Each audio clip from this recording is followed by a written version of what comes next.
Ayan nyo guys, si Rapido. Kaninang hapon mga alas 4, itinirik ba naman ako doon sa sa may papuntang labasan ng Perpetual, sa may gate 2 ng BF.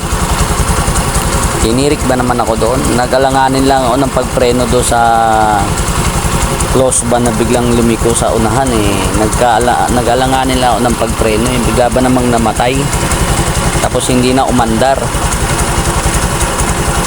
Napot na ko na ng isang oras kasi sipa sa kanya, hindi talaga siya umandar, nalobat pa pati siya.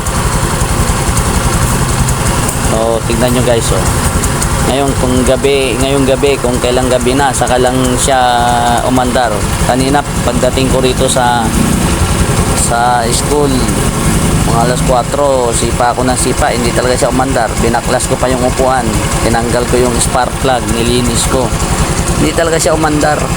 Tapos ngayong gabi na pinwesto ko na siya ron sa likod para bukas ko na siya babalikan. Sinipa ko ngayon doon bago mag alas 11 ng gabi. Ayan, umandar na siya guys.